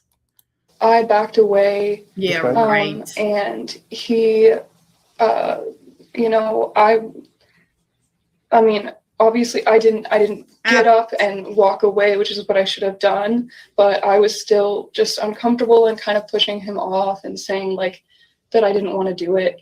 And, he was just really hot and heavy, honestly. And he was just saying that like he was almost done. He just wanted to do it. And I guess I just shut up. Then nothing like that happened. I mean, it was kind of in that moment that things happened. Was that the first sexual encounter? Okay. Believe it or not, these type of situations happen frequently. Here's the whole thing. He's just a hair young. That's the only thing that makes this why we're here. You understand that, right? And well, you're being educated, not supposed to do that, but it's really the age. Mm-hmm. I mean, my God. You know how old he is? I understand. Do you know how old he is? Yes. How old is he? Isn't he 15? Although Ms. Andrews is correct that the child is now 15, by her own admissions, their meetings took place during the first 2 weeks of summer break, when he was still only 14 years old. Hey, it's okay. Look at me. Summer break. It's okay. Have we freaked out? No, we got a job to do. Now, if he was like 13, That's really bad. Yeah. This is not, it's illegal, I'm going to say, but it's not way, like way crazy. It is. It is. But I've already told you, when we get through talking, you're going to go about your way. Now seemingly more at ease, Ms. Andrews begins sharing additional details about other encounters. By that time, like I was just in the wrong mindset, and so it did happen. To get more info. Another time. And that was, when I say 50-50, both parties agreed to this? Yeah, if that. If that? If that. You were apprehensive, but went against your better judgment and exactly. Okay. By this time, like Jesus, I wasn't. I didn't say no as much. You didn't say no at all? I mean, I did tell him that like we shouldn't do it, and but I did say like I was always like antagonistic about the situation, and saying that we shouldn't do it, but in my mind I just didn't. I wasn't aggressive enough. Was he using protection? Yes. Okay. All right. Lord knows where he got it. According to the student's forensic interview, before bringing the child to the mansion, Ms. Andrews stopped at a CVS and purchased the condoms herself. Ooh. After several encounters on the trail outside the mansion property, the used condoms would be discarded in a nearby creek. Additional acts took place inside the house itself. We were in a room with a carpet on it. Okay. And then at some point, he moved me to the bed that was inside. The room with the carpet is outside? It's in the air conditioned garage. Oh, okay. So. Oh my God. Did you say he took you not on top of the garage? A room with a bed. Yes. Okay. Be correct about this because it matters. Like, somebody from the transition from the original, the touching to it's obvious he wants to have sex until the act. Is he? I can't believe what I'm hearing. Forcing you? He just didn't really give me much of a chance to say no. I mean, he was just really forward, and that's what they want. Hands on, you know what I mean? I mean, he would forcibly do things, but just not in a violent way. The investigator then asks what they would do after each encounter. I mean, we would just spend time together, just talking. As couples do? A couple that... For lack of a better phrase. For lack of a lot better phrase, but yes. As people that have somewhat of an interest in each other do. That are in a relationship. So. Well, I don't agree to it because it sounds... That's, again, lack for better words. After asking her permission, Ms. Andrews agrees to take the detective to the mansion where the incidents took place. While waiting on a camera to photograph the location, he asks Annalee to share more details about the volunteer group, Mercy Ships. It's Christian and it's like a supportive environment. And so, I wanted to be somewhere where I could, Fernette, right? mature and have, spiritual support and, people around me that I trusted and, just to grow as a person and as a teacher. Right. And so I would be staying there for 2 years. 2 years. She's a lunatic. With the detective's encouragement, Ms. Andrews seems to believe a 2-year trip abroad is still on the table. She'll later learn that her next destination won't be overseas. Once a camera arrives, an officer begins to take photographs of the property. So stupid. We were talking about her. Yes, sir. Did y'all ever spend any full nights out here or just? I mean, we were out pretty late, but never a full night. Okay. And the main thing what we have to look at, obviously this place is not like what we're normally used to going into. If we walked in here and there's a broken lamp and glass and marks on it, and we're like, okay, sir, was there a struggle? Was it him? Was it you? That's why we've got to. Okay. Don't read any more into it than what. That's the deal. This is more of just to say we're doing our job. I understand. Sure.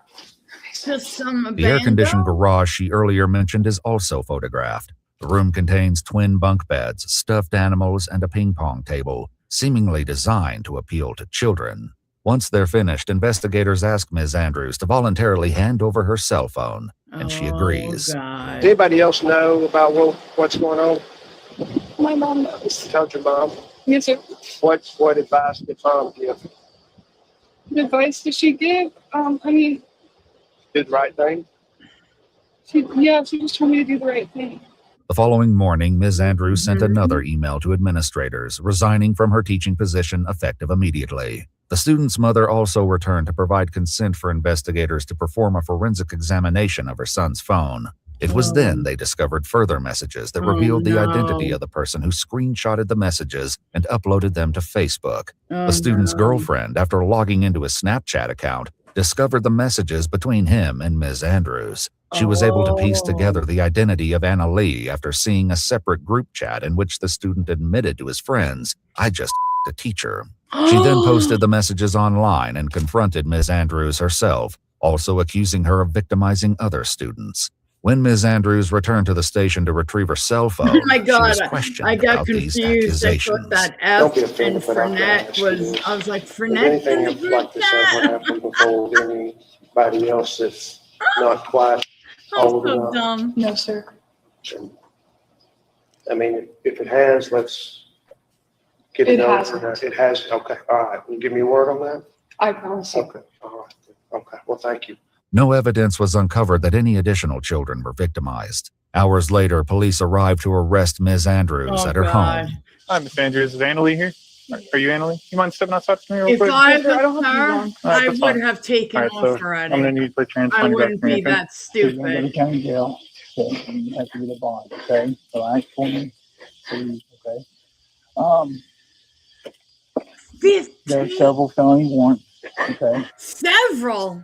I know it's kind of a tough situation, but it's going to work itself out, all right? Try and breathe and take It's not going to work itself out. She can't take any books, nothing. No Bible, no nothing. They'll have a Bible in there that she can have to Bible's read. not going to In help. August of 2024, Anna Lee Andrews pleaded guilty to 4 counts of sexual assault of a child under 17 years old and 3 counts of online solicitation of a minor. On April 8, 2025, she was given a concurrent sentence of 2 years at the Texas Department of Corrections, with 44 days credited for time served and fined $5,000. She must also register as a sex offender. If you'd like to see select new videos early and help Oh, God. Oh, man. That really blows. That blows for her. Well, that's what you get for being a disgusting POS. Am I right? Because I know this, I would have seriously knocked her head off her, shoulders. Okay. All right, guys. Thank you so much. I will obviously be changing the title and be changing I don't know if I'm even going to bother changing the thumbnail, okay? Like, we're not going to go that deep. We're just going to, change that and put up that we did. In case anybody came in, like Fernet, whatever, before this, we did Gypsy Rose Blanchard, and then there was during that, towards the end of that, there was a story time sponsored by Elizabeth, and then we did this. So just so you know, so in case you want to rewind and let's give it a watch. All right. And if you guys can hit like, that would be very helpful. Also, a comment would help me. I'd appreciate that too. Any comment helps. All right. You guys have a really, really great day. Okay. Bye, guys. Whoops.